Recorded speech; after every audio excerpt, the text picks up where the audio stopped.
Hello student, today I discuss neutrino hypothesis. Neutrino hypothesis क्या होता है या फिर origin of continuous beta spectrum. Exam में डिस्क्राइब न्यूट्रॉन हाइपोथेसिस भी आ सकता है या फिर describe the origin of continuous beta spectrum, both are similar. Let's start. Strong feature of beta ray spectrum is that the electron and positrons. इससे पहले वाले वीडियो लेक्चर में हमें पढ़ा था पॉजिट्रॉन के बारे में, पॉजिट्रॉन क्या होता है। तो spectrum that electron and positron produce have a continuous energy spectrum.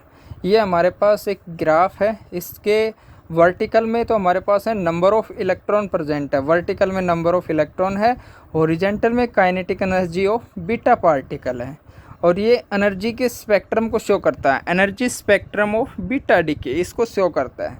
तो इसके अंदर क्या स्टडी कर रहे हैं कि strong feature of beta ray spectrum is that the electron and positron produce have a continuous spectrum. Electron and positron दोनों मिलके क्या प्रोड्यूस कर रहे हैं, एक कंटिन्यूस एनर्जी स्पेक्ट्रम प्रोड्यूस कर रहे हैं। In figure first continuous energy spectrum, ये जो स्पेक्ट्रम शो कर रहा है आपको, ठीक है, rather than of well defined energy as in alpha decay. Alpha decay क्या होता है ये सब भी पढ़ चुके हैं, 2 प्रोटॉन एंड 2 न्यूट्रॉन, जैसे कि 2 प्रोटॉन और 2 न्यूट्रॉन, इनका सभी का कम्बिनेशन किसको रिप्रेजेंट करता है, अल्फा डीके को। These energy vary from 0 to a maximum called end point energy. 0 to maximum, यहाँ तक आ गए। तो इस टाइप के इसको हम क्या बोल रहे हैं, एंड पॉइंट ऑफ एनर्जी, यहाँ पे इसका end 0 to a maximum called end point energy. तो ये स्पेक्ट्रम कैसे शो हो रहा है ये सब इस थ्योरी के अंदर क्लियर है। अगर आपसे एग्जाम में पूछा जाए 2 मार्क्स के अंदर describe the end point energy, तो हम ये ग्राफ और ये थ्योरेटिकल पोर्शन लिख देंगे इसमें। तो ये क्लियर है स्पेक्ट्रम के बारे में कि electron positron produce continuous energy spectrum, ठीक है।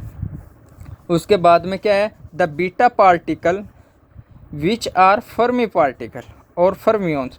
अब the beta particle which are Fermi particle और फर्मियंस क्या होते हैं ये सब हम स्टेटिस्टिक्स के अंदर रीड आउट कर चुके हैं। Statistics are classified into 2 type, Bose Einstein statistics and Fermi Dirac statistics. यहाँ पे हम डिस्कस कर रहे हैं फर्मियंस की, फर्मी डायरेक्ट स्टेटिक्स की।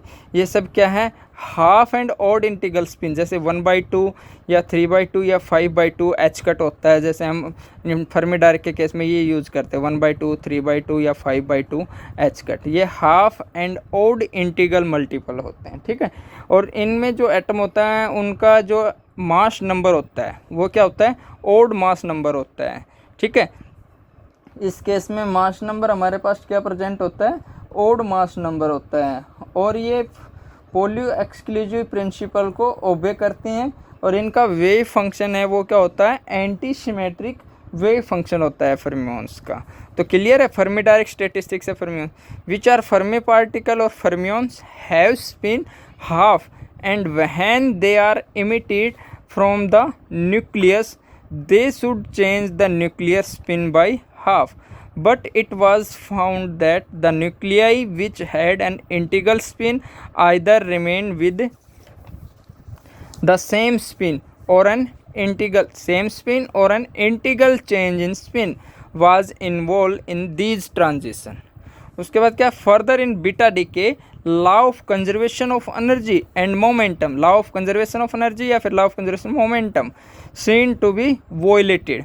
वो क्या, ये ला जो कंजर्वेशन एनर्जी का ला है या फिर मोमेंटम को, ये ला हमारा क्या हो जाता है, वोलेट हो जाता है। If we assume that in beta decay of nucleus AXZ, X कोई भी जनरल एटम है जिसका मास नंबर क्या है, A है, and Z is represented by the atomic number. जैसे इसको हम इस टाइप से लिख सकते हैं, 2 हीलियम 4 का एग्जांपल ले लें। जो हीलियम एटम है ये किसके लिए, जैसे यहाँ पे क्या होता है X, हम जर्नल के लिए यूज़ कर लेते हैं। जो मास नंबर 4 है, मास नंबर को हम A से रिप्रेजेंट करते हैं, एटॉमिक नंबर जो 2 है इसको हम Z से रिप्रेजेंट करते हैं। तो ये हमारा जो कॉम्बिनेशन है। तो nucleus AXZ at rest, no neutrino is emitted. इस केस में हमारे पास कोई न्यूट्रॉनो इमिट नहीं होता है।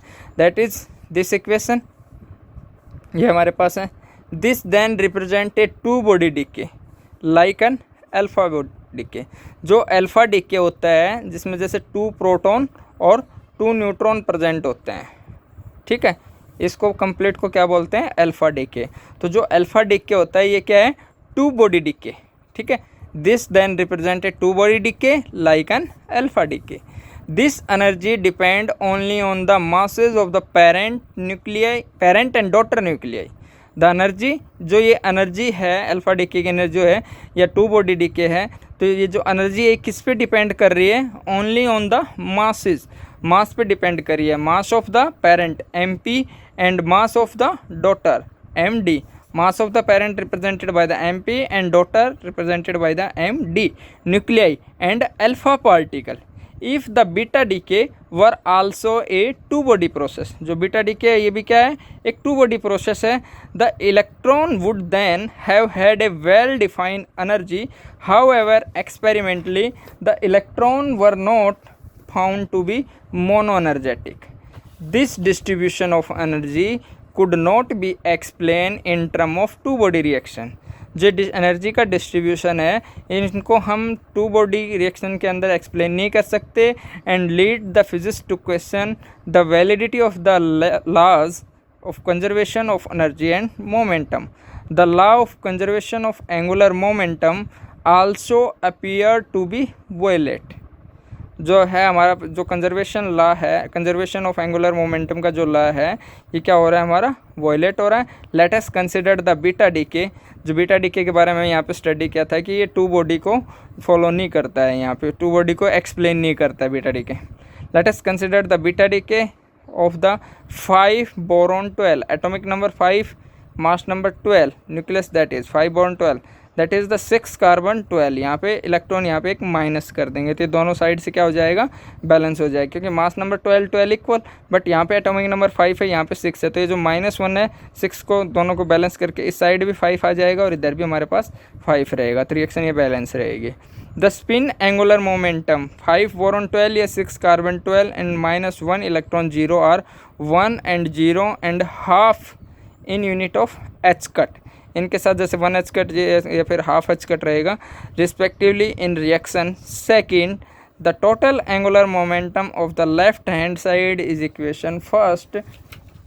जो ये इक्वेशन फर्स्ट है इसकी बात कर रहे हैं, the total angular momentum of equation first left hand side is 1।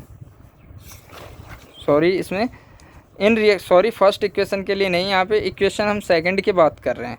In reaction second, the reaction second के अंदर ये कह रहा है कि the total angular momentum on the left hand side, जैसे लेफ्ट हैंड साइड ये पोर्शन है, ये राइट हैंड साइड है, तो लेफ्ट हैंड साइड के केस में जो टोटल एंगुलर मोमेंटम है वो क्या आएगा, हमारे पास 1 आएगा। इन इक्वेशन सेकंड की बात है, not first. Whereas it is half 3/2 on the right hand side. जो राइट हैंड साइड का जो केस है हमारा ये, ठीक है, इसकी बात कर रहे हैं हम, case of the right hand side on the right depending on the orbital angular momentum. किस पे डिपेंड है, ऑर्बिटल एंगुलर मोमेंटम पे of the emitted electron. Thus the initial angular momentum which is an integral does not become equal to the final angular momentum which is a half integral, ठीक है। The continuous spectra of beta decay and violation of the fundamental laws. Fundamental laws कौन सा था, 2 body decay का। Spectra of beta decay and violation of the fundamental law, 2 body decay वाला जो fundamental law था वो वायलेट हो रहा था हमारा। Of conservation of energy, linear momentum and angular momentum were eliminated by Pauli in 1930। He postulate that a particle how called neutrino he postulates that a particle now called neutrino other than an electron or a positron, positron का symbol E positive होता है और electron के लिए ये E negative use करते हैं, is also emitted in beta decay but it is not detected. इसको हम यहाँ डिटेक्ट नहीं कर सकते। He propose that this particle must have a charge 0। यहाँ पे पार्टिकल का जो चार्ज जो क्या रहता है 0 होता है। एन इंट्रेंसिक स्पिन, जो इंट्रेंसिक स्पिन वो क्या होती है, half H cut. And rest mass क्या होता है, rest mass is represented by the m0, ये क्या रहेगा, 0 रहेगा। Whenever a decay result in 3 particle namely a beta particle, a neutrino and a daughter nucleus m, यहाँ पे daughter को डी से रिप्रेजेंट करते हैं। जो डॉटर न्यूक्लियस या फिर बीटा पार्टिकल या न्यूट्रॉनो, उनकी बात करें जो 3 पार्टिकल हैं, the available energy can be share among the 3 particle in a variety of ways while still conserving the linear momentum. The neutrino take away some energy and thus the energy of the beta particle will in general be less than that it would have had if the decay were a two body one. The neutrino may thus take any amount of available beta beta एक किसको represent कर रहा है, disintegration energy को, so that the energy left at the disposal of beta particle will be different for each disintegration. Hence, beta particle of all possible energy lying within a particular energy range extended from 0 to certain maximum. जो हमें first graph पढ़ा था, इसके अंदर ये जो point है हमारा, यहाँ से a particular energy range extended from 0 to a certain maximum, यहाँ पे 0 से सर्टेन मैक्सिमम तक कवर होके आ रही है, इसको हम क्या बोल रहे हैं, end point energy. Will be emitted the law of conservation of energy demand that E energy of beta plus E V is equal to E B maximum which is also called end point energy. इसको हम क्या बोलते हैं, end point energy. The intrinsic spin, जो intrinsic spin है हमारी half h cut या थ्रोड में है, the intrinsic spin of the neutrino allows the angular momentum to be conserve. जो इंट्रेंसिक स्पिन है न्यूट्रोनो की, वो क्या अलाउ करती है, एंगुलर मोमेंटम को कंजर्व के लिए, allow to the angular momentum to be conserve. The existence of neutrino has been obtain in recent year 1956 and it establish the validity of neutrino hypothesis. अगर हमारे पास सिंपल न्यूट्रोनो हाइपोथेसिस आए तो हमें ये सब डिस्क्राइब करना है. Thanks for watching.